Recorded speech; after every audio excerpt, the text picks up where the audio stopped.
Welcome back. Today I wanted to continue our discussion of literature, and we're going to be taking a look at one particular work that was written in 1925 by Ernest Hemingway this week. And this particular collection of short stories examines two major themes within literature, love and war. And so we're going to take a look at love on for Mondays and Wednesdays classes, and then we'll take a look at war and how he's describing war in Friday's class. And so that's how I'm dividing up this collection of short stories, and it's just to give you a heads up. And I want you to think about how he's describing love and how he's describing war. As we think about this, I want us to think about how this connects to our day. So let's take a look at some more contemporary views of love as we take a look at our pop culture. How does pop culture define love?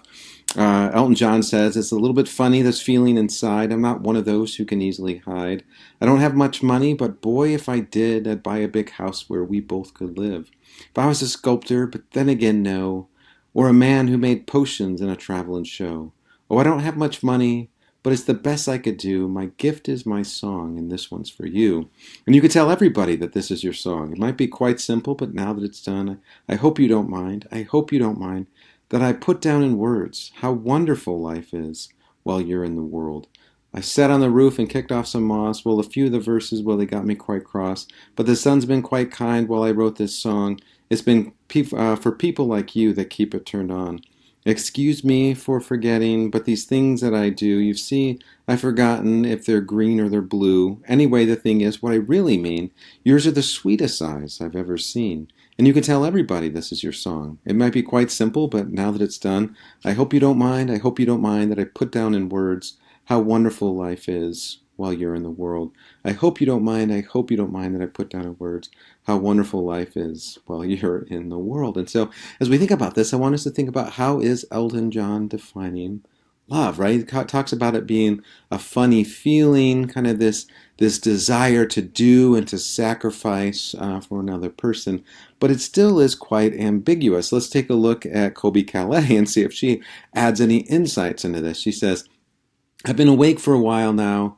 You've got me feeling like a child now. 'Cause every time I see your bubbly face, I get the tingles in a silly place. It starts at my toes and I crinkle my nose. Wherever it goes, I always know that you make me smile. Please stay for a while now. Just take your time wherever you go." And I'm not going to sing these because that would be horrific, but I'm getting you to think about, right? What is the main idea? What are some themes? What are some commonalities in how we view love? How do we define love in the Western world and in our contemporary society? Or this one by Taylor Swift. "We were both young when I first saw you. I close my eyes and the flashback starts. I am standing there on a balcony in summer air. See the lights, see the party, the ball gowns. See you make your way through the crowd and say, hello. Little did I know," right? So what is the aspect of love? What insights do we see? Or this one by Stevie Wonder, right? "No New Year's Day to celebrate, no chocolate-covered candy hearts to give away, no first of spring, no song to sing. In fact, here's just another ordinary day. No April rain, no flowers bloom, no wedding Saturday within the month of June. But what it is something true, made up of these three words I must say to you. I just called to say I love you. I just called to say how much I care. I just called to say I love you, and I mean it from the bottom of my heart." And so we hear that, right? Again, about that idea of love, but do we really get a sense of what really love is, right? Are they kind of skirting around what it actually is? They talk about a little bit of a funny feeling or a tingly feeling in the toes that we feel, but what is it, right? Is it just an emotion, or what does it do? What effect does it have? Let's take a look at Huey Lewis. This comes from my childhood. "The power of love is a curious thing. Make one man weep, make another man sing. Can change a hawk to a little white dove. More than a feeling, that's the power of love. Tougher than diamonds, rich like cream, stronger and harder than a bad girl's dream. Make one man good, make a bad one good, make a wrong one right. Power of love that keeps you home at night. You don't need money, don't take fame, don't need no credit card to ride this train. It's strong and it's sudden and it's cruel sometimes, but it might just save your life. That's the power of love. That's the power of love. First time you feel it, it might make you sad. The next time you feel it, it might make you mad. But you'll be glad, baby, when you found. That's the power that makes the world go round. And so we suggest that there is, Huey Lewis here is suggesting that there's this power to it. So there's feeling to it, there's power to it. So we're getting a little bit more specific. Let's take a look at the Righteous Brothers. What do they have to this? You never close your eyes anymore when I kiss your lips, and there's no tenderness like before in your fingertips. You're trying hard not to show it, but baby, baby, I know it. You've lost that lovin' feeling. Oh, that lovin' feeling. You've lost that lovin' feeling. Now it's gone, gone, gone. Baby, baby, I get down on my knees for you. If you would only love me like you used to do. We had a love you don't find every day. So don't let it slip away, right? So what is it? Something that's untangible, something that we could lose, right? So something that causes us to feel certain ways, to act certain ways. A couple other ones just to kind of summarize. Love stinks. There's a song for you. Love hurts. Love is a many splendid thing. Love lifts us up where we belong. How deep is your love? What's a love got to do? Got to do with it? What's love but a second-hand emotion? So as we think about these themes, right? These themes are constantly referred to by artists and writers, trying to describe what this driving force is. So we've talked about Plato's ideas when we were taking a look at Renaissance art and how he talks about we're to aspire to this eternal realm, and one way is through math, the other way is through love. So it's this driving force that's getting us to think beyond ourselves. Let's take a look at a couple other writers and a couple other poets that are out there. And if these poets were alive today, they probably would be writing for songs today, right? And so these are kind of the old way of communicating ideas. He says, Petrarch says, I find no peace and have no arms for war. My jailer opens not, nor locks the door. And so this idea of confinement, right? So he feels confined even though he's not really confined. This is metaphoric language. Nor binds me to hear, nor will loose my ties. Love kills me not, nor breaks the chains I wear. And so there's this deep emotional feeling that he feels on the verge of death, and yet he kind of wants to be there. Nor wants me living, nor will grant me ease. I have no tongue, and shout, eyeless I see. I long to perish, and I beg for aid. I love another, and myself I hate.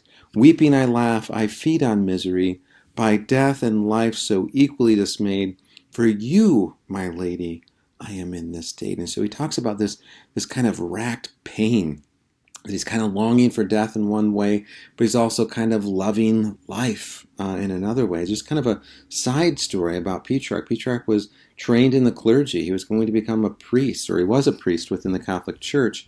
And one day he was looking out and he saw a woman named Laura looking out or looking back at him in the congregation. It was love at first sight. He fell head over heels, and he gave up his vows, his priestly vows, and he focused on Laura and writing poetry for the rest of his life. And so love has this kind of power. It's kind of intoxicating in that way. Let's take a look at another one. The night has 1,000 eyes. Again, metaphoric language, something that doesn't necessarily mean what it is, right? So the night doesn't necessarily have 1,000 eyes. What does that mean, right? And day but one. Yet the light of the bright world dies with this dying sun, right? So what does he mean by that? By the night having 1,000 eyes and the day but one, right? So we're talking about the stars versus the sun, yet the light of the bright world dies with the dying sun. And so as each day as it goes down, we see, even though how bright and strong the sun is, that it always gives way to night. The mind, and here's another connection, the mind has 1,000 eyes and the heart but one. Yet the light of the whole life dies when love is undone, right? So again, this powerful driving force that lights our life. And when it's not there, there's something that is lost within us. Or Emily Dickinson, she says, if I can stop one heart from breaking, I shall not live in vain. If I can ease one life the aching, or cool one pain, or help one fainting robin unto his nest again, I shall not live in vain, right? So this idea of there's this love is this capacity, this desire to move beyond ourselves. Or Anne Bradstreet says, to my dear and loving husband, if ever two were one, then surely we, if ever a man were loved by wife, then thee. If ever wife was happy in a man, compare with me, ye women, if you can.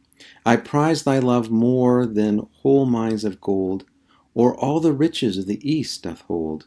My love is such that rivers cannot quench, nor aught but love from thee give recompense. Thy love is such I can no way repay. The heavens reward thee manifold, I pray. Then, while we live in love, so let's so persevere, that when we live no more, we may live ever, right? So this idea, this kind of Platonic idea that love has this ability to transcend, right? This idea of the physical realm reaching into the eternal. Or John Donne says, and it's not necessarily always about romantic love, right? There could be a love for another entity or another cause or something. Love is something that drives us, right? This driving force. For who them bell tolls. No man is an island entire of itself. Each is a piece of a continent, a part of the main. If a clod be washed away by the sea, Europe is the less. Each man's death diminishes me, for I am involved in mankind. Therefore never send to know for whom the bell tolls. It tolls for thee. And back in the Middle Ages, every time someone would die, the church bell would ring out to that dying individual and to the soul reaching to heaven. And so as he says here, don't tell me who the bell is tolling for, who's the ringing for. It tolls for all of us, right? So we're all kind of connected, that he's in love with the idea of human connectivity, and that's what drives him. And then let me kind of leave off here for this first part of this 4-part lecture, taking a look at how love is defined today. And I want you to think about which is more accurate, right? Which has a more accurate view of love in our day? The more of the ancients of Petrarch or John Donne or Emily Dickinson, or is it more of the pop songs, right? Or more of this, right? This is where I'm going to leave off to get you thinking about what is love and how do we define love in our world today. And this is setting the stage for understanding how Hemingway is defining love in his collection called In Our Time. The consumer attitude towards marriage is all around us and affects all of us, like global warming and air pollution. We can detect it most readily when we are bothered by someone or something in our mate or our marriage and hear ourselves thinking and saying something like, what am I getting out of this marriage anyway? Or, I deserve better. Or, what's in this for me? Not that these thoughts are altogether inappropriate if your spouse is having an affair or hitting you. Then focusing on self-interest is quite appropriate. But consumer thinking suggests that you have to cut the best possible deal in marrying this person. Perhaps you think I'm exaggerating when I say that the consumer marketplace culture has invaded how we think about marriage. Advertisers know a cultural trend when they see one and are quick to use it to appeal to consumers. A magazine ad pictured a new Civic Honda with a headline, "The sad thing is, it'll probably be the healthiest relationship of your adult life." Honda explains, you've tried the personals, blind dates, even one of those online chat rooms. Why? The Civic sedan is smart, fun, reliable, and good looking. Not to mention, it's ready to commit today. Levi Jean also recognized marriage can't be counted on anymore. One ad declared, my parents are divorced, at least some things last forever. Levi's, they go on. At the heart of today's consumer culture is the idea that our purchases and our relationships should be therapeutic, good for us psychologically, but steadfast and self-sacrifice are not in this picture of growth and fulfillment. In consumer marriage, the customer, you and me as individuals pursuing our just rewards, is always right. And so as we kind of close here with this kind of introduction, I want you to think about how you perceive love, because that is going to be something that shapes your interaction with literature, right? So much of literature is what we bring to the table, our own kind of perspective, and that's going to shape the way that we interpret it. And this is important to note. It's important to note our biases as we enter into this, because it's going to to shape our expectations. It's going to shape what we hope a piece of literature is going to say. And I want you to be aware of those biases as we move forward.